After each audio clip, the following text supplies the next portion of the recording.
डाकुओं को भगाने के बाद अब आर्यन की जिंदगी पूरी तरह बदल चुकी थी।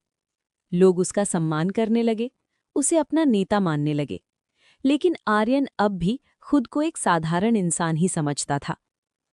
अब आर्यन को समझ आ गया था, असली खुशी पैसे या ताकत में नहीं, बल्कि लोगों की मदद करने में है। वो हर दिन गांव वालों की मदद करता, खेतों में काम, बुजुर्गों की सेवा, बच्चों को सिखाना।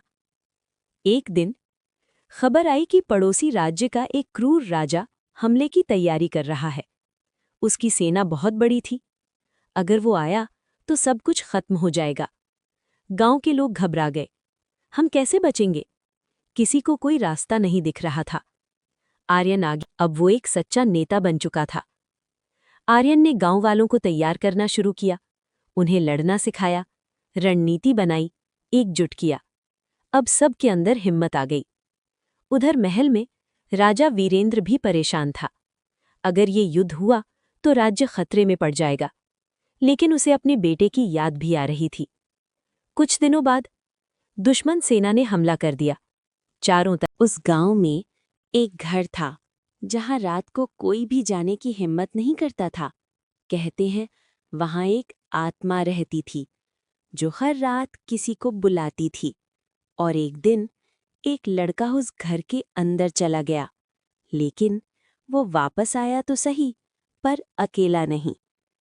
एक छोटे से गांव में रहता था एक लड़का, रोहित।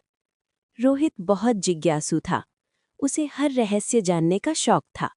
लेकिन उस गांव में एक ऐसी जगह थी जहां जाने से हर कोई डरता था। गांव के किनारे एक पुराना टूटा फूटा घर था। दीवारें काली पड़ चुकी थीं, खिड़कियां टूटी हुई थीं, दरवाजा हमेशा अपने आप हिलता रहता था। लोग कहते थे वहां भूत रहता है, जो भी अंदर जाता है वो वापस नहीं आता। गांव के बुजुर्ग बताते थे बहुत साल पहले उस घर में एक परिवार रहता था। लेकिन एक रात कुछ भयानक हुआ। पूरा परिवार गायब हो गया और तब से उस घर में अजीब आवाजें आने लगीं। रोहित को ये सब सुनकर डर नहीं, बल्कि और ज्यादा जिज्ञासा होने लगी। उसने सोचा, क्या सच में वहां भूत है या लोग बस डरते हैं? एक रात पूरा गांव सो चुका था। चांद की हल्की रोशनी थी और रोहित चुपके से उस भूतिया घर की तरफ चल पड़ा। जैसे ही उसने दरवाजा खोला, क्रीक, दरवाजा खुद ब खुद खुल गया। रोहित की नजर उस सफेद साए पर टिक गई। ठंडी हवा चल रही थी। धीरे सीढ़ियों के ऊपर खड़ा था। धीरे-धीरे अंदर गया। बिना हिले, अचानक बिना कुछ बोले, उसे पीछे से किसी के कदमों की आवाज आई। दे रहा था। वो मुड़ा, लेकिन उसकी आंखें कोई नहीं था। अंधेरे में भी चमक रही थी। घर के अंदर रोहित का गला सूख गया। अपने आप हिलने लगी। अचानक अजीब फुसफुसाहट सुनाई देने लगी। घर के अंदर आवाज गूंज उठी। रोहित का दिल तेज डर के मारे पीछे हट गया। अचानक तभी ऊपर सीढ़ियों पर बहुत तेज ठंडी हवा साया दिखाई दिया। खिड़कियां अपने आप खुलने बंद होने लगी। देख रहा था। दरवाजा जोर जोर से हिलने लगा और फिर वो आवाज फिर आई, रोहित। रोहित के पैरों तले जमीन खिसक गई। इसको मेरा नाम कैसे पता? अब डर और भी बढ़ गया। वो साया धीरे धीरे नीचे उतरने लगा। हर कदम के साथ आवाज और डर बढ़ता गया। रोहित पीछे हटता गया। रोहित भागने के लिए मुड़ा, लेकिन उसका पैर फिसल गया। वो जमीन पर गिर पड़ा। अब वो साया उसके बिल्कुल सामने था। अब रोहित ने पहली बार उसका चेहरा देखा। सफेद चेहरा, काली आंखें, बाल बिखरे हुए, लेकिन उसके चेहरे पर गुस्सा नहीं, बल्कि दर्द था। रोहित कांपते हुए बोला, तुम कौन हो? कुछ पल सन्नाटा रहा। फिर वो साया धीरे से बोला, मुझे बचाओ। रोहित हैरान रह गया। ये मुझे नुकसान नहीं, मदद मांग रही है। अब उसका डर थोड़ा कम हुआ, लेकिन रहस्य और गहरा हो गया। आत्मा ने धीरे धीरे कहा, कमरे में अब मैं इस घर में फंसी हुई हूँ। एक सफेद आत्मा किसी ने मुझे यहाँ मदद कर रही थी। उसकी आवाज बहुत कमजोर थी, जैसे वो बहुत समय से दुख में हो। रोहित बीच में पीछे से एक जोरदार आवाज आई, लेकिन अब भाग नहीं सकता था। दरवाजा अपने आप बंद हो गया। काली आत्मा और अचानक कमरे में एक और काला साया दिखाई दिया। वो साया उसकी आवाज पहले से भी ज्यादा डरावना था। पूरा घर उसकी आंखें लाल थीं, दीवारों से चेहरा गुस्से से भरा हुआ था। उसने जोर से चिल्लाया, की तरफ देखती है। तुम यहाँ से नहीं जाओगे। मुझे जाने नहीं देता। रोहित समझ गया, यहाँ मैं सिर्फ एक सालों आत्मा से नहीं यहाँ बल्कि कैद एक हूँ। खतरनाक आत्मा उसकी भी है। आंखों में दर्द था, जैसे वो बहुत समय से आजादी चाह रही हो। रोहित ने हिम्मत करके पूछा, ये कौन है? सफेद आत्मा धीरे धीरे बोली, ये मेरे ही परिवार का है। रोहित चौंक गया। बहुत साल पहले इस घर में एक भाई और बहन रहते थे, लेकिन भाई लालची और गुस्सैल था। उसने अपनी बहन को इस घर में बंद कर दिया और उसकी मौत हो गई। बहन की आत्मा सफेद साया, अच्छी आत्मा। भाई की आत्मा काला साया, बुरी आत्मा। भाई अब भी अपनी बहन को इस घर में कैद करके रखना चाहता था। काली आत्मा अचानक गुस्से में आ गई। कोई ऐसे आजाद नहीं कर सकता, और उसने रोहित की तरफ हमला किया।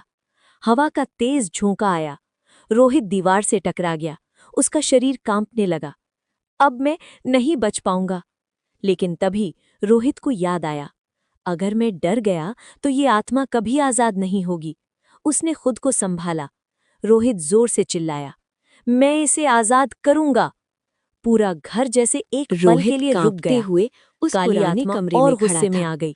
उसके उसने सामने फिर हमला था किया, एक लेकिन पुराना इस बार संदूक सफेद और आत्मा एक ने धूल रोहित से को भरी बचाया। डायरी। दोनों आत्माओं बाहर के बीच काली टकराव शुरू आत्मा हो की गया। गूंजती आवाज सफेद आ रही आत्मा ने थी, जल्दी से तुम कहा, बच घर नहीं के पीछे एक पाओगे। पुराना कमरा है, रोहित ने वहां जल्दी मेरी से डायरी सच्चाई खोली। छुपी है। उसमें अगर तुम लिखा उसे था, ढूंढ लो तो मैं अगर आजाद कोई हो ये पढ़ जाऊंगी। रहा है रोहित तो तुरंत जान दौड़ लो पड़ा। कि मुझे काली आत्मा मेरे उसके ही पीछे भाई ने थी। कैद किया। घर के अंदर अंधेरा उसने और मेरी डर मौत और के बढ़ गया। बाद भी दरवाजे मेरी अपने आत्मा आप को बंद हो बांध रहे थे, दिया। खिड़कियां मेरी टूट मुक्ति रही का थी। राज इस आखिरकार संदूक में है। रोहित उस पुराने रोहित कमरे का तक दिल पहुंच गया। तेज धड़कने लगा। दरवाजा आधा टूटा रोहित ने हुआ था। डरते डरते जैसे ही संदूक उसने खोला, खोला, अंदर एक पुरानी डायरी अंदर एक और एक पुरानी बंद हड्डी संदूक रखा यानी था। अस्थि और एक ताबीज रखा था। अचानक दरवाजा जोर से टूट गया। भड़ाम! काली आत्मा अंदर आ गई। तुमने बहुत बड़ी गलती कर दी। कमरे में अंधेरा और बढ़ गया। काली आत्मा रोहित की तरफ तेजी से बढ़ी। रोहित डर गया, लेकिन तभी सफेद आत्मा उसके सामने आ गई। सफेद आत्मा बोली, डरो मत, सच की ताकत सबसे बड़ी होती है। रोहित ने हिम्मत जुटाई और डायरी के आखिरी पन्ने में लिखा था, अगर मेरी अस्थि को इस घर से बाहर ले जाकर मिट्टी में मिला दिया जाए तो मैं आजाद हो जाऊंगी। रोहित तुरंत संदूक उठाकर बाहर की ओर भागा। काली आत्मा उसके पीछे थी। हर कदम पर खतरा था। दरवाजे अपने आप बंद हो रहे थे। दीवारें हिल रही थीं। आखिरकार रोहित घर के बाहर पहुंच गया। चांद की रोशनी उसके ऊपर मैंने पड़ रही तुम्हारे थी। सच्चे प्यार उसने को जल्दी समझा ही से नहीं। अस्थि को कौवा जमीन अब में भी चुप दफना था। दिया। उसकी और खामोशी जैसे में ही दर्द ऐसा हुआ, साफ दिख एक रहा था। तेज कुछ रोशनी देर बाद फैली। कौवा सफेद धीरे से आत्मा बोला, धीरे धीरे प्यार सिर्फ चमकने शब्दों लगी। से नहीं उसके बल्कि चेहरे पर भरोसे से अब चलता है। शांति थी। और तुमने वही तोड़ दिया। धन्यवाद। और मैना की फिर आंखों वो से आंसू हमेशा रुक के लिए नहीं रहे गायब थे। हो गई। मैना जैसे बोली, ही सफेद मुझे आत्मा एक मुक्त मौका दे हुई, दो, मैं काली सब आत्मा ठीक कर जोर से दूंगी। चीखी। मैं अब कभी और तुम्हें फिर छोड़कर वो भी नहीं धीरे जाऊंगी। धीरे धुंध कौवा में कुछ गायब देर हो तक गई। आसमान की तरफ अगली देखता सुबह रहा, गांव फिर वाले बोला, उस घर के मैंने पास तुम्हें आए। सच्चे दिल अब से वहां चाहा। कोई डर हर नहीं दिन था। तुम्हारे लिए सब कुछ मेहनत की, शांत था। लेकिन तुम्हारे रोहित लिए अब वो सब पहले जैसा काफी नहीं नहीं था। था। वो अब अब मैं खुद ज्यादा को धोखा नहीं समझदार दे और सकता। बहादुर मैं बन तुम्हें चुका माफ था। कर सकता हूँ, लेकिन पहले जैसा रिश्ता अब नहीं हो सकता। ये सुनकर मैना पूरी तरह टूट गई। मैंने अपना सब कुछ खो दिया। अब उसे समझ आया, सच्चा प्यार कितना कीमती होता है। अगले दिन कौवा अकेले ही उड़ गया, लेकिन इस बार वो कमजोर नहीं था। उसने खुद से प्यार करना सीख लिया था।